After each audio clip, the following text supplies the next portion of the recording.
እንድትጫወቱለት ነው የሚፈልገው። ምንም ነገር ሳታስቀረብሩ ማለት ነው። ስሞል ዲቴል የሚባሉ ነገሮች አሉ የህይወታችን ውሸት ምናምን ትናንሾች ነገሮች።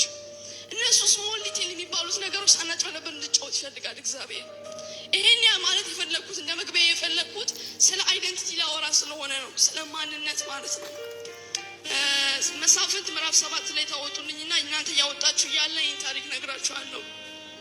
ውጭ ሀገር አንድ ሴት አለች፣ ስሟ ፕሪሲሊያ ይባላልና ሃይ ስኩል ስትገባ አንዱን ጓደኛዋን ልክ ትምህርት ቤት እንደገባን ፕሪሲሊያ ብለህ እንዳጠራኝ አለችው።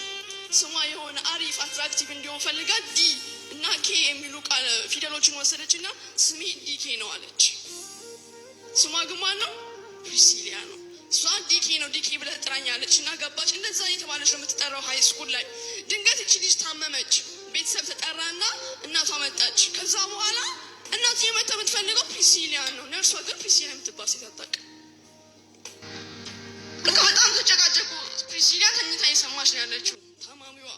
እናትየው ልጅ የታለች ታማለች ተብዬ እኮ ነው የመጣሁት ትላለች። ፕሪሲሊያን ግን እነሱ አያውቋትም።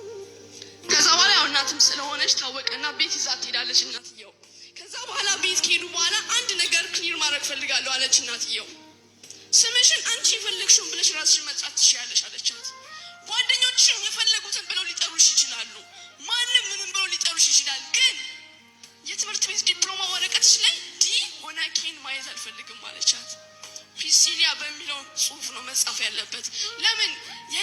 የልጅነቷ ስም መጠሪያ ኃላፊነት ያለው ወይም መብት ያለው በቤተሰብና በቤተሰብ በወላጆቿ እጅ ስለሆነ እኛ ራሳችን የፈለግነውን ብለን መጥራት እንችላለን።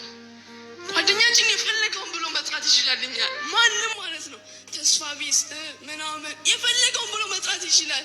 ግን ያ አይደለም ማተር የሚያደርገው። ክርስቶስ የጠራን ያ ስም ነው በህይወታችን ላይ የሚጻፈው።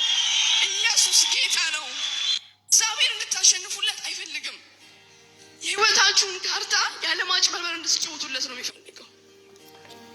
ምንም ነገር